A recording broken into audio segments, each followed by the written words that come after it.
Introduction. You are the architect of your own life. It is yours to make or to unmake. By the power of thought, you are building and constructing your entire existence. The power is in your hands. It has always been in your hands. The power of thought, as Emerson says, is a spiritual power. It is the greatest power that man has at his disposal.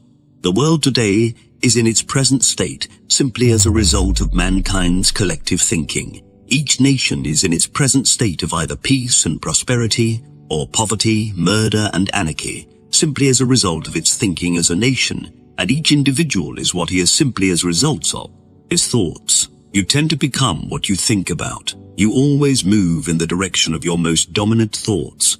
What a man thinks, he becomes. What a man thinks is the mainspring of all his actions.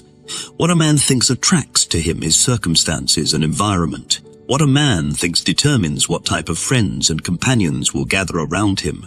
What a man thinks decides whether he shall be happy or miserable, successful or unsuccessful, healthy or unhealthy, prosperous or poverty-stricken, hated or loved. What a man thinks either builds up his character or pulls it down. What a man thinks can overcome fate or strengthen it, can bring him into alignment with his glorious destiny, or make him an outcast and a wanderer in desert places. Indeed, there is no limit to the power of thought, because it is a spiritual power of intense potency. It is the power which distinguishes man from the brute. It is the power by which he can mount up to God. It is the power which can make the unsuccessful successful in the battle of life. It is the power which can make the loftiest achievement possible. It is the power by which difficulties can be overcome, disadvantages of birth and parentage surmounted, and the life beautified and inspired and energized with God-given powers. By thought, man either blesses or curses himself. By it, he brings into his life either success or failure, health or disease, happiness or unhappiness, poverty or prosperity. It is all in his mind and the character of his thought. Whatever there is in your life or mine, of disharmony, lack, sickness or unhappiness, is the result of our disharmonious thought. We live in an orderly universe, but we do not react harmoniously to our environment. We are not in correspondence with the hidden law and order around us. It is not necessary for the universe to be altered. What is needed is that we ourselves should be changed. Within ourselves is the cause of the disorder in our own individual world, for we each live in a little world of our own creation. Therefore, the disorder and trouble that afflicts us, or the lack that restricts our life, can never be overcome, save by a change of mind, habit of thought and mental attitude. In the following pages, an attempt is made to show how the reader can, by changing his thoughts and mental attitude, reverse the lever and come into harmony with the divine idea. When this is accomplished, his life will blossom like the rose. He shall be led forth with peace. The mountains and the hills shall break before him into singing, and all the trees of the field shall clap their hands. Chapter 1.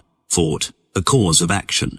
There is the conscious mind and there is the subconscious mind. The conscious mind gathers knowledge and experience through the senses. It learns from books, conversation, and experience.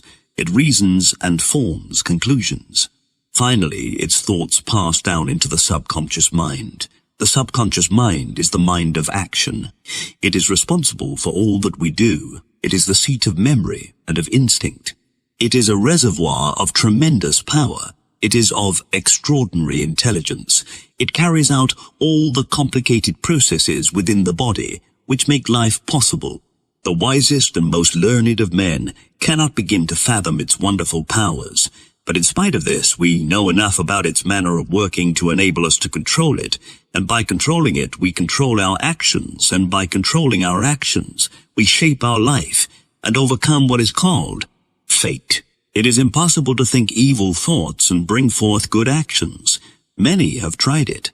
They have said, I will be outwardly respectable and blameless in life, but in secret I will think this thought. I will hug it to my bosom because it is pleasant, but I will let it go no further because I know that evil action leads to shipwreck and disaster. Therefore I will deceive even my best friends. Outwardly I will be all that I ought to be, but in my thoughts I will be evil. Mine will be a double life. To outsiders I shall be one thing, and in my thought world something different. Thus I shall be able to enjoy evil in thought and escape its penalties. Such a one does not reckon with the power and faithfulness of the subconscious mind. Every evil thought which is entertained and gloated over acts as a powerful suggestion to this patient giant, until at last it can stand it no longer and bursts out into the life in the form of a course of evil action, which is an exact replica of the thoughts which have been entertained. This explains why so often people who have always been so exemplary in their conduct all at once go wrong and come crashing down to ruin. They are simply reaping the harvest of their thoughts.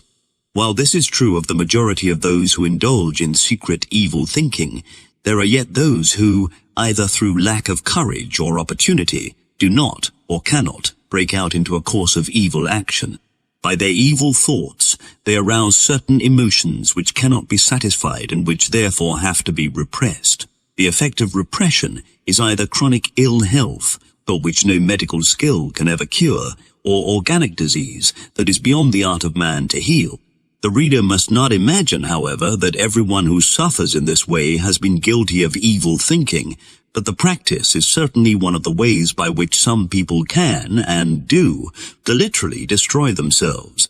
Thus a man who gives way to hate and broods over his wrongs will be led to think of murder, and if he gloats upon thoughts of murder, a time will come when he may attempt murder. On the other hand, if the same man will keep his mind off his wrongs and think thoughts of forgiveness, or better still, if he will love or hold in thoughts of goodwill the one who has wronged him, then his life will become happy and peaceful, and in its highest sense, successful. Again, a man who gives way to weak, fearful thoughts, who fears that his business will fail, who fears that his luck may give out, who fears that competition will arise with which he will be unable to cope, such a man will probably fail because all his actions will be weak and hesitating and lacking in that strength and decision which are necessary for the achievement of success.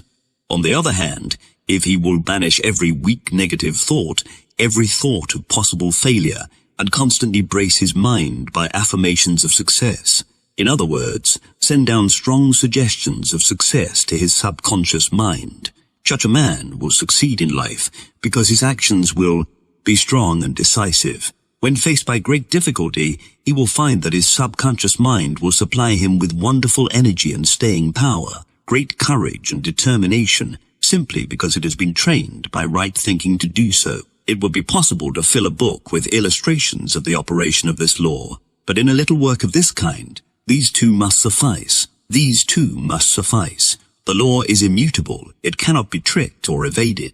Whatever we think becomes sooner or later translated into action, and as upon our actions our life depends, it will be seen that it is possible by thought, control to govern our life. For by controlling our thoughts, we govern our actions. By governing our actions, we mold our life and circumstances, thus shaping our fate. Life is not a matter of chance or luck. It is not something out of our control. It is largely the result or effect of our thoughts. Therefore, by controlling our thoughts, and this, thank God, can be done, we can govern and direct our life to an almost unbelievable extent. As conscious thinking beings created, the Bible says, in God's likeness and image, or in other words, a microcosm of the macrocosm, we possess one of the greatest powers in the universe, and this power is thought. It depends upon how we use this wonderful power what our life shall be. The engine driver sends his engine either backward or forward, but it is the same power that is used in each case. In the same way, thinking man can either build up or destroy himself by the use or misuse of the potent power of thought. It depends upon how he uses this power, either for good or ill, as to whether his life shall be successful, healthy, happy, or harmonious, or lacking in definite achievement, true success and happiness. Whatsoever a man soweth, that shall he also reap. Chapter 2. Victims of Ignorance. We do not believe that there are many who deliberately think negative thoughts. Most people mean well and want to do good and be good.